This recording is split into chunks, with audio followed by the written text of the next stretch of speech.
Today's date is June 28, 2017. My lesson entitled Ugarit and Abraham. And this is continuing my studies and searching regarding the Hebrew language. Now look at this. This is from Encyclopedia Britannica.com. Ugarit, ancient city, Syria. Ugarit, ancient city lying in a large artificial mound called Ras Shamra, 6 miles or 10 kilometers north of Latakia on the Mediterranean coast of northern Syria. Its ruins, about half a mile from the shore, were first uncovered by the plow of a pleasant Al-Baidia Bay. Excavations were begun in 1929 by a French archaeological mission, under the direction of Claude F.A. Schaeffer. During the 18th and 17th centuries BCE, Ugarit was apparently under the control of new tribes related to the Hyksos, probably mainly Hurrians or Mitannians, who mutilated the Egyptian monuments. The Golden Age of Ugarit. The most prosperous and best documented age in Ugarit's history dated from about 1450 to about 1200 BCE and included periods of domination by the Egyptians circa 1400 to 1350 BC. So they're saying one of the better periods of Ugarit's history was about 1450 to about 1200 BCE. And the 1200 BCE, that's now letting you see that this is dealing with about, at 1200 would be about 200 years or so before the Hebrew language came about.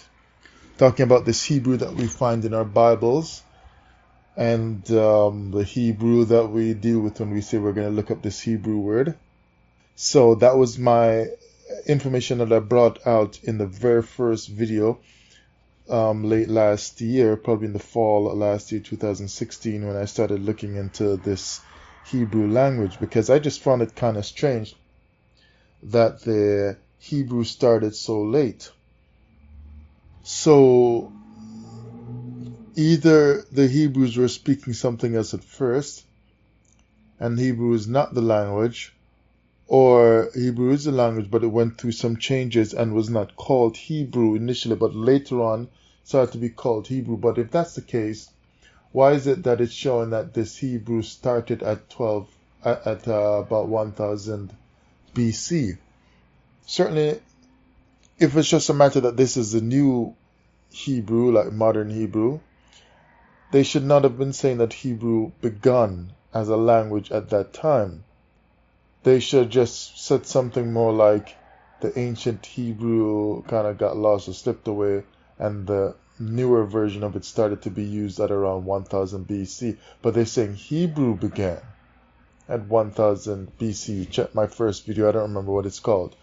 But that just sent up red flags to me, which let me start to search some more, because if there were other languages before Hebrew, and the most I was dealing with the people of Shem before that, that means that another language would have been used before Hebrew, so Hebrew is a late comer. So Hebrew would not have been what Abraham was speaking, or, no, you get my idea, right? What I'm trying to communicate. So that's why I continue to search. Soon after 1200 BCE, Ugarit came to an end. Its fall coincided with the invasion of the northern and sea peoples, and certainly with earthquakes and famines. And each season throws some new and often unexpected light on the ancient North Canaanite civilization. The texts are written on clay tablets, either in the Babylonian cuneiform script or in the special alphabetic cuneiform script invented in Ugarit.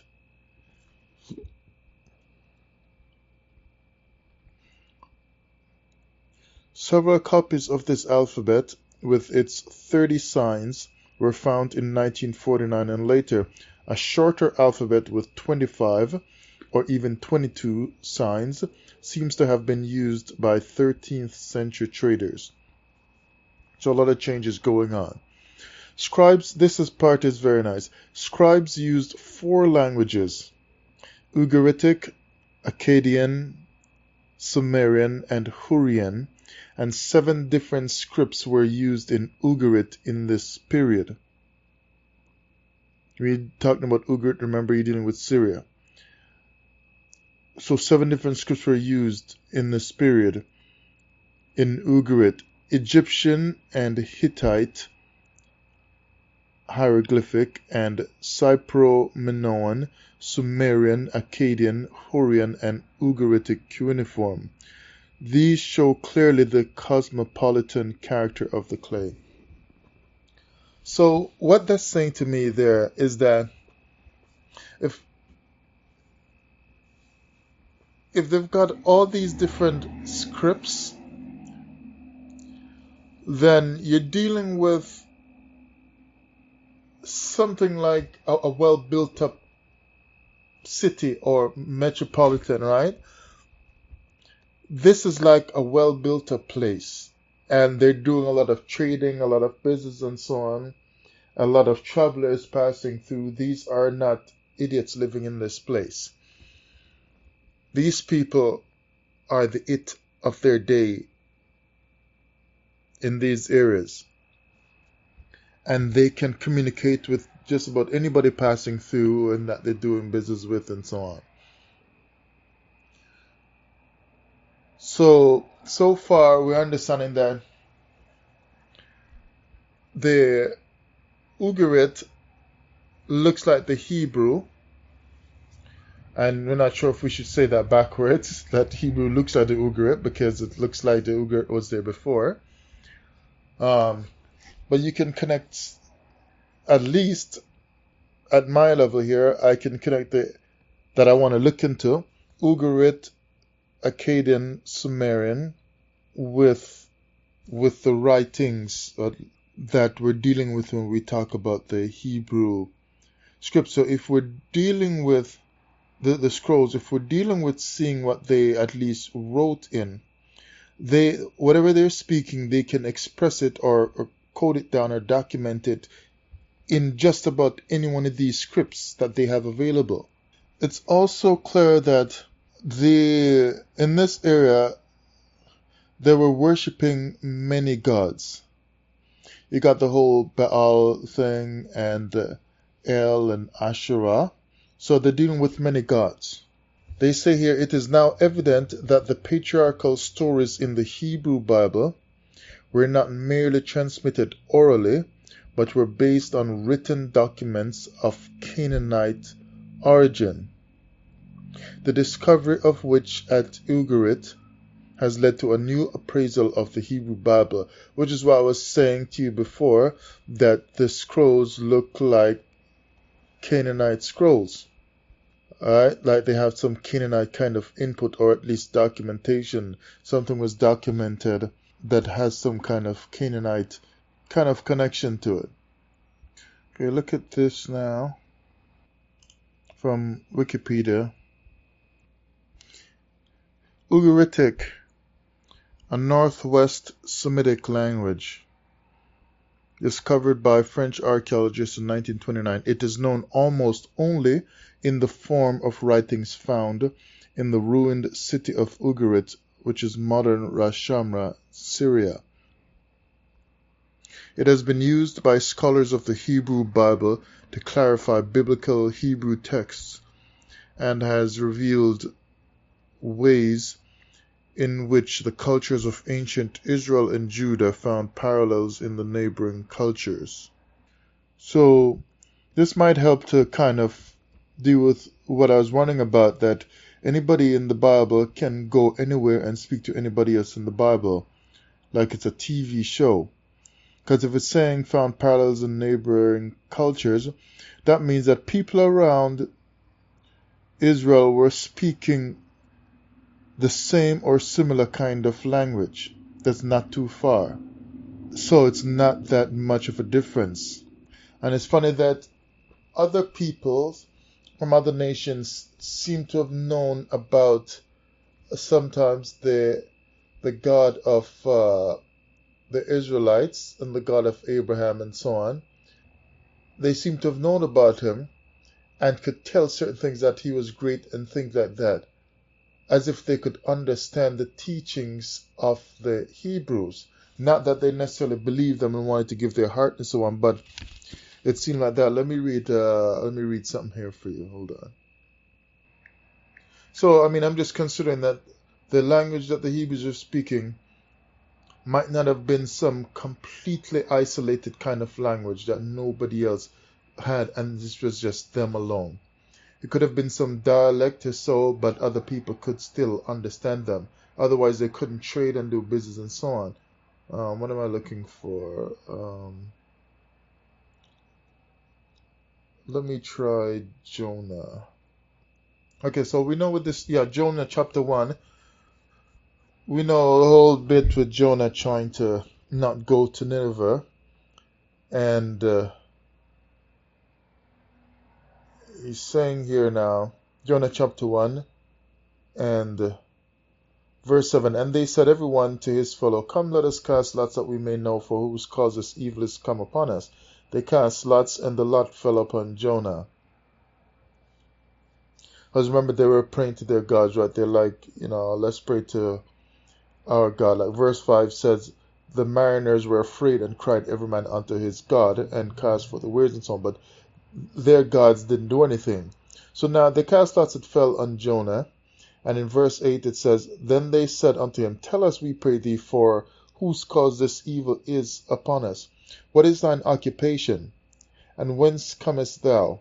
What is thy country, and of what people art thou? Okay, so they want to know of what people art thou. That's kind of odd here, because if he was wearing some can't leave home without the Hebrew garments, then, why wouldn't they have known? Because they're doing business on the sea, they're going back and forth, they would have encountered all kinds of people. So they don't seem to be able to tell from his very long beard and his set apart garment with all his fringes and all that kind of stuff. They don't seem to know anything to help them out in that regard. So he told them then in verse 9, and he said unto them, I am an Hebrew, and I fear the Most High, the power of heaven, which had made the sea and the dry land. So basically he's telling them right there, my God is responsible for what's going on here with the sea. He's answering them their question, plus he's telling them more. He's speaking like a prophet, right? Because the prophet's words are so deep. Like, he answers them their question, but then there's more included in his words. So because there were more included in the words of the prophet, right away, like upon hearing him, they became exceedingly afraid. You see, they couldn't tell by his garments, apparently. Why is he not wearing some set apart garments if we're told that we're supposed to always have that? He is not just going around town to the market and so on. He is going on a mission where he's been commanded by the Most High to go to work. And he doesn't have his work clothes on, his Hebrew garments, and he is a prophet at that. What kind of example is he setting? How come, they were exceedingly afraid and said unto him, why hast thou done this? So they knew it had to do with him now, for the men knew that he fled from the presence of the Most High because he had told them. So their God does not respond, which means their God cannot do anything. So one wonders why they were praying to them anyway. Their gods cannot do anything. But the moment he simply speaks, they know it is true, and they know that that is the God that has power to do stuff, unlike theirs. So it's kind of funny that they couldn't tell anything about him at first, but just the mere words that come out of his mouth. Like if somebody tells you something just by words today, are you going to necessarily know all kinds of stuff? But simply just having the words come out of him right away, because they knew of this God, they say, oh, you're a Hebrew. You might not have looked like one, weren't dressed like one, and so on, we couldn't identify, but because you tell us now that you are Hebrew, yeah, we know about that Hebrew God. So, since we know about that Hebrew God, you are responsible for this then. You're getting this because you fled from the presence of that Hebrew God, and he has done this thing. Why? Because they knew that the God of the Hebrews, he was able to do things. Because he was not like the other gods, like their gods that couldn't do anything. So they knew he fled and so on. So notice here now, they apparently at first didn't seem to know who he was, where he's from, his culture, anything like that, but they could communicate with him just like that. They were of a different nation, but they could communicate. You see what I'm saying? It's like just about anybody in the Bible can go anywhere and speak to. So it seems like even though languages were split, it seems, from the Tower of Babel time, and people couldn't understand each other, people are still going on understanding each other. Now you tell me lingua franca, yeah, I understand, but is lingua franca that powerful that anywhere on the earth you come from, you can speak to the next person just because you are in the Bible? Because if lingua franca is that powerful, why don't you speak French when you go to a French-speaking place today on vacation or in business? You got to buy all these books to do a crash course language. So this here is saying that the Ugaritic language was able to help these researchers learn some more about how Israel and Judah were able to find some parallels in neighboring cultures, because those neighboring cultures had a common language base that was able to let them all communicate with each other. So the languages I'm learning now, which I never understood at first when I did this first video last year, the languages in Bible times were not that different. So when you see all kinds of fancy words in the Bible, when you're studying Ugarit, Akkadian, Babylonian, Assyrian, all these different words, people were speaking pretty much the same language base, it seems, for the most part, if not all the time. There were just slight differences that one might call dialects, and then you might even have sub-dialects sometimes. And now another thing to consider is that even among the Israelites, the tribes may have then had their own dialects. So they might not necessarily all have spoken the same kind of Ugaritic language or Hebrew language or Aramaic language or whatever language it was that they were speaking. They might not have all been speaking the same dialect.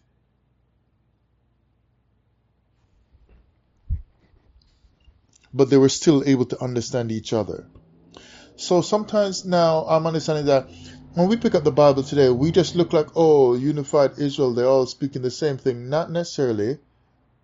Like enough, yeah, to deal with each other and so on, but they still have some differences. Now, when you look at like the Hebrew script itself, and I guess there are different kinds, but the Hebrew that we normally look at here looks so different because the Ugaritic script is looking a little bit more like the Akkadian script, where it's got those pointy bone looking kind of markings.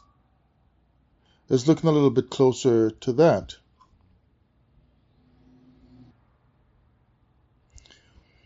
Okay, from logos.com, what's Ugaritic got to do with anything?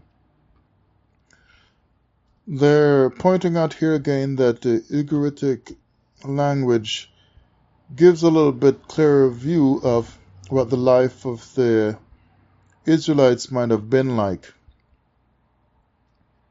Ugaritic is important because of the fact that its vocabulary is so close to biblical Hebrew. So its vocabulary, so it's got a script that looks different, but its vocabulary is close to biblical Hebrew. Many Ugaritic words are letter for letter the same as biblical Hebrew. Many Ugaritic words are letter for letter the same as biblical Hebrew. It is the religion of Ugarit, which they're talking about modern Syria again. However, that is especially important to Old Testament scholarship. So the Ugaritic language is seeming to have some strong connection here. The first time I heard of it, it really stood out for sure. You know, the funny thing I don't understand is, here, Malak, I've told you so many times, you're bored of hearing me say that I'm rereading the Bible, I'm trying to find out this, that, and whatever. And people just go on, you know, especially when I first found out about these Hebrew Israelite camps, and I'm just fresh coming out of the Christian church. Everybody's all upon this Hebrew, only to find out that it's some modern, weird-looking kind of stuff. And everybody just like drinking the Kool-Aid kind of thing. And it's like everybody's just so satisfied. But the more I read this stuff, the more I'm realizing that some kind of trickery has gone on somewhere. I'm not saying you're not going to use the Hebrew that we have today to still study it. That's not what I'm saying. But I'm just saying, you know, it's just kind of funny. But we're centuries removed from the world of the Bible, and a lot of material in the Bible is pretty obtuse to those of us in the 21st century. Those who wrote the Bible weren't writing for a technological society, and so words, phrases, descriptions, and concepts that were completely familiar to an Israelite are lost on us. There's also the matter of the kinds of ideas that were floating around in Israel from other religions, like Baal worship, that were being embraced by people who were supposed to be following the God of Israel. The ancient literature of Ugarit sheds a lot of light on these issues and others. Okay, now stop right there. If Ugarit sheds more light, because that's pretty much what they're trying to say, because it even helped them understand how Israel was able to deal with its other nations around. If Ugarit sheds more light on these issues, which would help us understand how Israel got into problems and all kind of stuff, and would shed more light on them understanding the commandment even more, then why is it that Hebrew is hailed as a more as a much better language than the Ugaritic? Because it was, at least in the Ugaritic, it seems that more powerful things were recorded, and it was being used before this Hebrew that we have.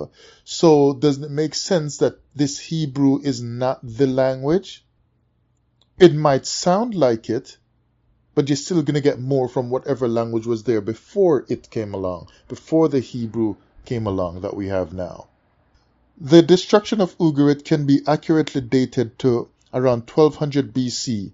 So again, before Hebrew took over, before Hebrew came in as a language. So Ugarit went down, and then this Hebrew language comes on the scene 100 or 200 years later and says, I am the language of the Bible. I am the language of the Israelites. Very, very strange. Scholars were startled to find that so many striking parallels to words, phrases, pericopes, and periscopes, and ideas previously known primarily or even only from the Hebrew Bible. In the years prior to the discovery of the Library of Ugarit, especially in the late 19th century, the scholars of the Hebrew Bible and the languages of the ancient Near East presumed that Mesopotamian religious texts provided the best parallels to those found in the Hebrew Bible. Okay, so you see now that this Ugarit, with all the stuff that they found in the library there at Ugarit, you should read up on that. It's very, very strong, very, very, very powerful information that they found. That was like a real find. And then the Hebrew came on. So it's clear that it was just so shocking. How can so little be said of Ugarit? How did history, even if they didn't know where this place was that they found it, how could history just almost completely ignore Ugarit prior to them finding this? How come nobody was saying Ugarit was there as a language with a lot of Hebrew stuff about Abraham and so on before this Hebrew came on and before King David and so on? We don't know where the libraries and the records are, but Ugarit was what we were speaking, what we were using. Abraham was speaking Ugarit and so on. Nobody wants to say stuff like that. After the discovery of Ugaritic, the idea that Israelite beliefs came from foreign civilizations in Mesopotamia was abandoned. See, and they knew that it didn't come from Mesopotamian areas. But as long as nobody was finding these Ugaritic proofs, these texts, they just continued to like, yeah, Mesopotamia. That's where Israel got its start from. And as soon as they find it now, they have to just drop that. You see, they know the truth is out there. The truth is out there. It's just that they'll keep their mouths shut until people find stuff. The Ugaritic text showed that people in Canaan living during biblical days were quite literate. A realization that was important since the oldest manuscript evidence for the Hebrew Bible at the time dated to roughly 1000 AD. So it seems like, if Abraham had writings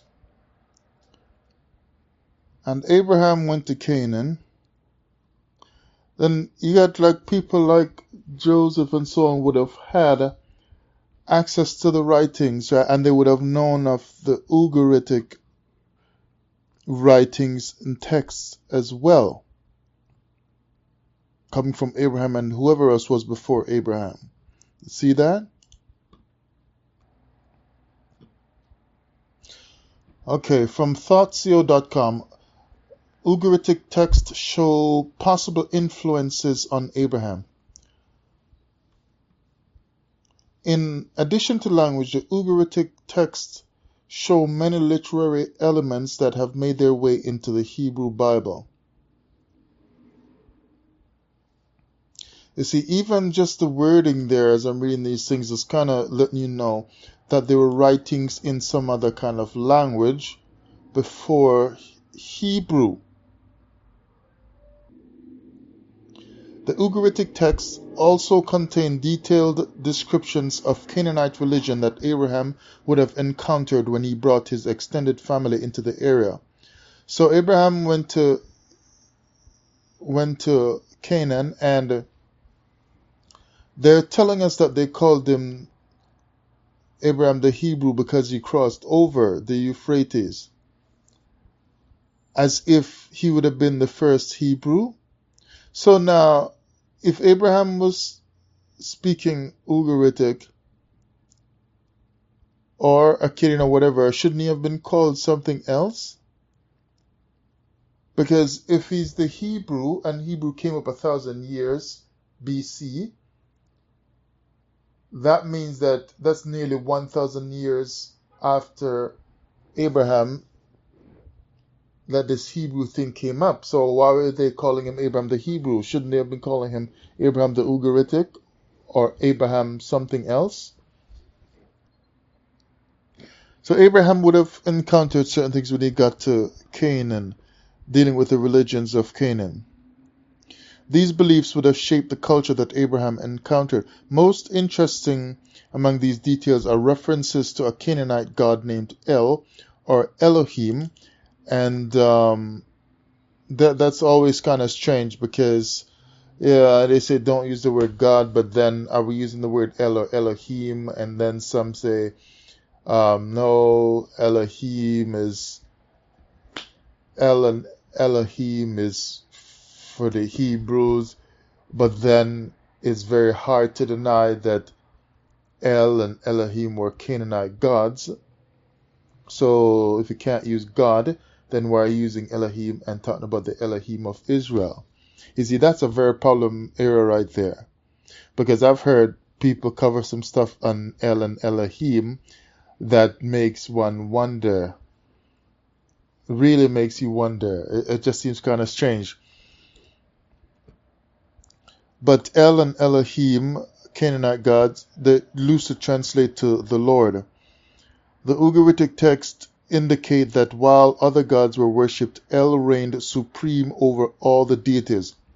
So the Canaanites were not worshipping the Most High. But Abraham came and they noted that he was different, so they called him Abraham the Hebrew. And when he got there, he was so different that he wasn't worshipping their gods, so they named him something else. And when he got there, he found their differences with their religion and realized that they were worshipping some god named El and Elohim. And you're telling me that El is the god Abraham was worshipping, and he was sacrificing to Elohim and to El? And when he got there, he found them as being Canaanite gods? The Ugaritic text show that El reigned supreme over all deities. But that's not necessarily saying, well, that gets into more stuff. But this detail relates directly to Genesis chapter 11 through 25 that encompass Abraham's story. In the original Hebrew version of these chapters, God is referred to as El or Elohim. Now, remember I read earlier in telling you that they had different scripts and different languages and so on, right? So when they're writing these Hebrew texts, anything could have been written down, especially when they're influenced by these Canaanite worshippers. Right? These scribes could have written anything. Now, when you look now at El or Elohim in the Bible, there are people who show that that was actually put into the text because the Hebrews corrupted themselves, and that the Most High is not the El and the Elohim. And some say the same, that he is not the Yah and the Yahweh.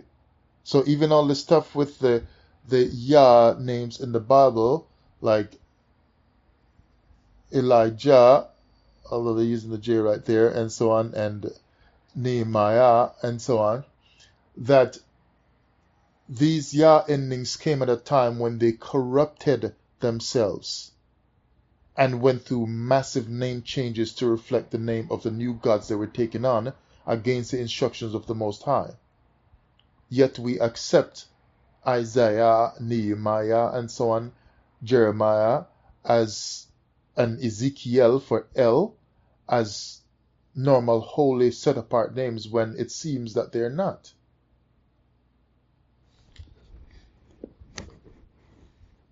Because like I said, I'm rereading the Bible and I'm starting to note certain things when I read certain things in history or read different books that I've gotten from the library. and looking up what people are saying online, plus what the people are talking about in their own videos as well. But I'm looking at it again, and some things I'm telling you, they do not make any sense. Canaanites are worshipping El and Elohim. When Abraham got there, he found them doing that. And the people, the Canaanites themselves, noted that Abraham was so different. They didn't call him their brother in religion, because he wasn't worshipping no El and Elohim. So if El and Elohim is connected to Abraham in the text, somebody must have written it into the text at some point. After reading so much and got a ton load more to learn, it is clear enough to me that some kind of trickery went on in ancient to modern times with the text. I can no longer, no matter who I lose, and too bad for me, but it don't matter who I lose, I can no longer just plain-facedly accept that the scriptures have not been tampered with even from ancient times.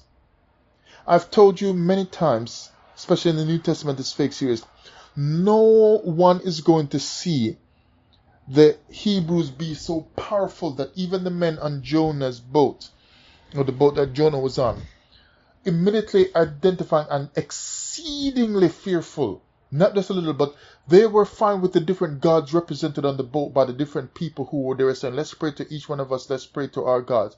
But as soon as the God of the Hebrew is identified, when this Hebrew, Jonah, identified himself, who apparently had to hide the way he dressed just to cover up that he's connected with this God, but eventually had to confess it.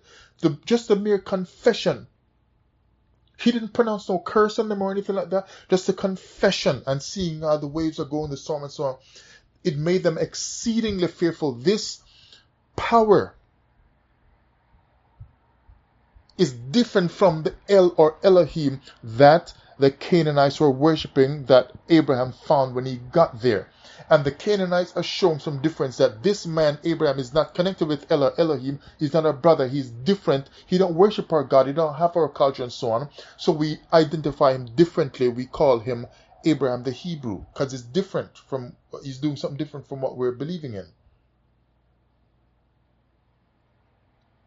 So if the men on the boat were used to seeing their gods and were used to seeing the famous and well-known Els and Elohim, then for the plural, for these Canaanite religions, if they were so used to seeing these Els do all these mighty, magnificent things, other than just in stories and in scriptures, they wouldn't have been so terrified. But this power of the Hebrews in the Jonah story was so different from the Els and the Elohims that they knew that they were exceedingly fearful, because he is different from the El and Elohim. That is my so far conclusion when I've been studying different stuff, and I've been looking into the name of the Most High as well. Because I mean, if the Most High has a lot of consistency about him, one time he's called El, another time he's like Elohim. Wait, but you're saying Elohim because he's powerful. Well, didn't you know he was all powerful to be called Elohim? So why were you calling him El all along? You know, so I changed his name from El, then they changed it to Elohim, and another time they're calling him Yah, then another time they're calling him all kinds of other stuff. These names. I was thinking today that things have to be so complicated, like this language I'm searching in, and you tell me nothing's wrong, but I'm telling you something's wrong. Because the language, something's wrong. The Garden of Eden I'm talking about so much, you're telling me, oh, it's a spiritual story, it's got spiritual meanings. But afterwards you get up and you tell me Adam and Eve were the first people. Well, if it's just a spiritual meaning and just allegorical kind of story, how can they be the first people? You see that? That's why I'm rereading the Bible, because I want common sense. If it's just an allegory, then they were not real people. So either they are real people or it's just all a spiritual story. So which is it? Everybody has a different take on what the stuff in the Garden of Eden means and so on. But listen, when the Israelites were up and running before they fell, think about this. And when the Most High was sending prophets, priests were speaking, kings were speaking, prophets were speaking. Israelites did not scratch their head walking around for a long time trying to figure out what did Isaiah mean, what did Elijah mean, what does Moses mean. Moses is pronouncing blessings and curses. What does he mean? Nobody was fighting with him over what he means because they understood. So you're telling me that the Most High is trying to get message to his people, and he speaks in so much allegories all the time that Israelites can't understand him, and then you wonder why they fell. Because they never understood a word he was saying through his prophets. So obviously, he spoke clear language. He said himself, he declares plainly. Look at this. Look at this word declare. From Isaiah 21 verse 6. Declare. Not God, and it means to be conspicuous, tell, make known. So if you're making something known, it becomes clear to you or to the hearer. You're announcing, you're telling something. And when you deal with the watchman up on the wall, if he's declaring stuff, if somebody's coming to attack, and he's going to declare what he sees up on the wall or in the watchtower, it can't be no allegory that he's using. He's trying to tell some riddle and story, and by the time people figure it out, they all get attacked and killed and captured. So sometimes you find the Most High talking about the watchman upon the wall and so on, because the Most High is like, you're supposed to see, and seeing brings understanding. So when we're looking at the Garden of Eden, for example, and there's all kinds of considerations, and you can't quite figure it out, and you gotta just like, sure, I'm not taking away the wisdom and the mystery factor and so on in the Bible, but why is it so difficult for us to understand these things when the Most High wanted Israel to understand? Notice when the people were speaking, the prophets were speaking, Israel was supposed to understand. Otherwise, they couldn't follow the instructions. They were supposed to understand. Not one Israelite was flipping through a Strong's Concordance or a Hebrew lexicon to try to figure out what Isaiah was saying to them, what Amos was talking about. They understood. That's why they could look for the prophecies to be fulfilled by reading and rereading the prophecies and saying, no, this don't match up, that's not what they said, so that's not the fulfillment. Why? Because they understood the prophecies. So why are we having to go through a Hebrew Bible and all that? Well, there's reason for that, of course. Like, we're in captivity, we don't live the culture anymore, and so on and so forth. But I'm just saying, after you get the Hebrew dictionary, shouldn't it just be clear to you?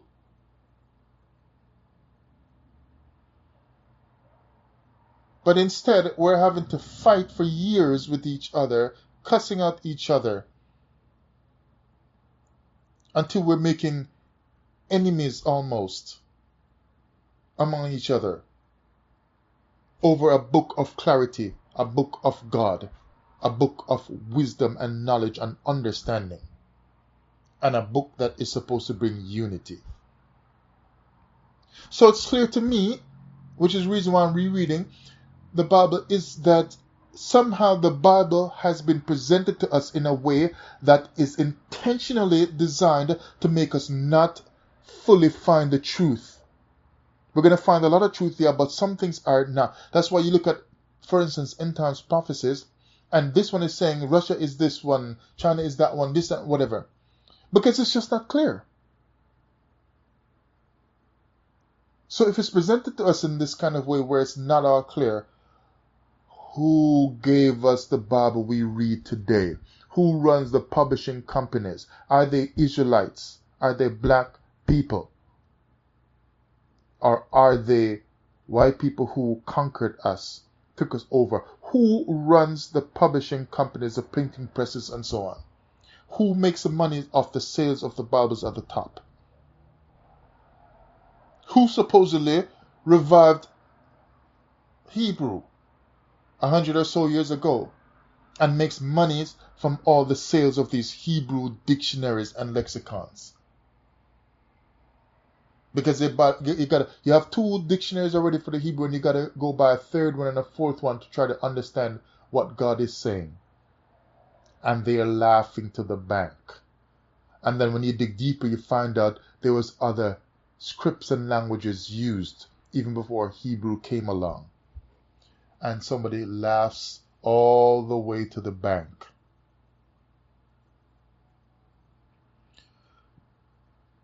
So declare, because the Most High makes it clear. Yet when we pick up the Bible, we have all kinds of struggles trying to understand what it's saying. But the Israelite hearing the prophets say supposedly these same words, we believe. They didn't have to go through all of this to understand. They just knew what was being said. But we have to go through all kinds of stuff to try to understand what it is saying. So Isaiah 21:6, for thus saith the Most High, for thus hath the Most High said unto me, go, set a watchman, let him declare what he seeth.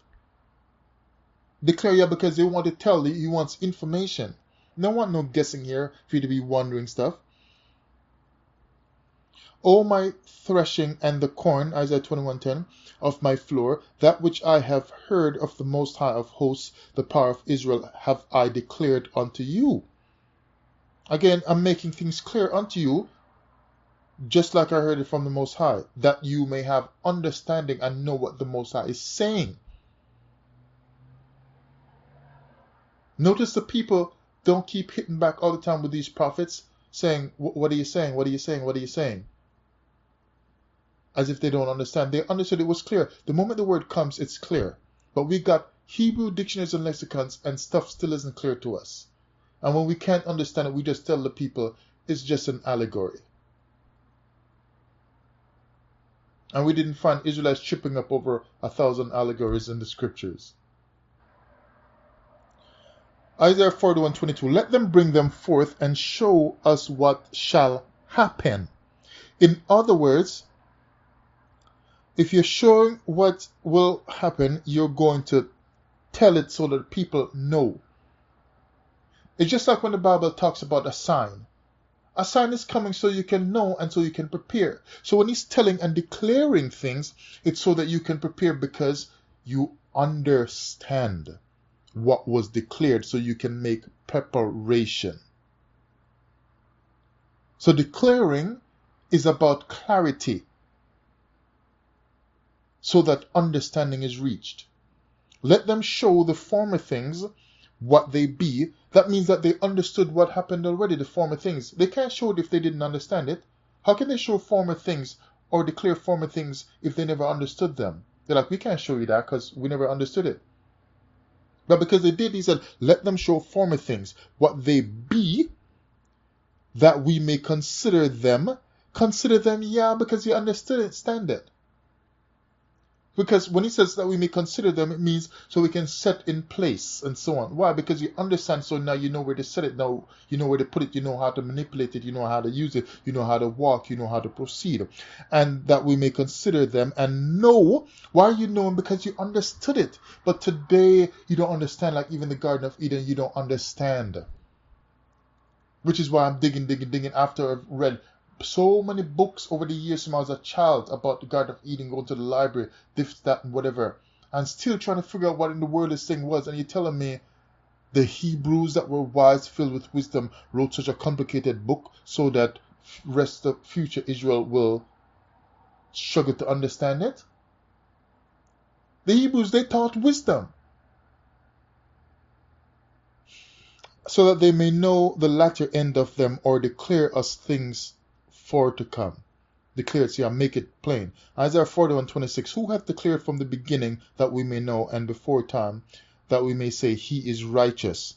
You see, you're going to say he's righteous because you understand what things have been declared. Yea, there is none that showeth, yea, there is none that declareth. Why? Because if you don't know, it's because a declaration has not been made. But when declaration is made, then you know. It can be said that you know, so it's clear. So who declared the clarity of Eden to us while we're struggling so much to understand what really happened? Was it a man that was created? Or was it a whole world of people? And then he made a man next in chapter 2 and so on. Like, was Eve this, or was Eve a real woman, or was Eve just this? What? You know, it's like I mean, I understand the power in just the symbols of the story itself, but there should be and has to be a real story that happened, and then you can build allegories out of it. See that? See how that verse ends in Isaiah 41:26? Yea, there is none that declareth, yea, there is none that heareth your words. Because if you're not declaring, it's like they're not hearing anything. In other words, if you're not making it plain so that it's understandable, it's like nobody has heard you because you didn't say anything that they can take away, they can go away with. Because they don't have any understanding. It's like what you were speaking was just over their head. Isaiah 42 verse 9, behold, the former things are come to pass, and new things do I declare before they spring forth. I tell you of them. So he's saying, new things I tell you, I declare them. In other words, I make them plain. Before they spring forth, I make them plain unto you, I tell you. He's trying to tell you here that before they spring forth, I tell you. So you're going to know that I told of it before they sprang forth, so that you can know that I am the Most High. I am the one with all the power. You can tell that because you can tell after they spring forth that you knew they were going to spring forth because he had already prophesied of them or spoken them. So you know he is the main power that created everything, the God of Israel. Because you know he spoke it before it happened, and when it sprang forth, you can say, yeah, that's him. That's our Redeemer, that's our Savior, that's our King, that's our power. Because you are repeating it before it sprang forth, because he simply prophesied it through his prophets. And you were repeating it in your heart, and so on, you're testifying it, and so on, that this is going to happen, because the Most High promises he said that. And then when it finally springs forth, nobody can deny that you were testifying of it and believing in it, because they even heard you testifying of it and singing about what the Most High is going to do. So when it springs forth now, nobody can deny that you got a word from the Most High through his prophets, which is how people are going to tell that your God is the real God, because he could speak things and declare them before they happened, before they come to pass. I tell you of them. Declaration makes it plain and clear so you can base your faith off of it. The reason why we're so unsure and we're biting our nails is because too many things are unclear to us. We're wondering about our languages, and so many people are talking about, they say this is the Hebrew, this is the Hebrew, and when you ask them certain questions, they don't know. They can't tell. Because I was saying all kinds of stuff about Hebrew, and I realized I don't know, which is why I'm trying to search it out.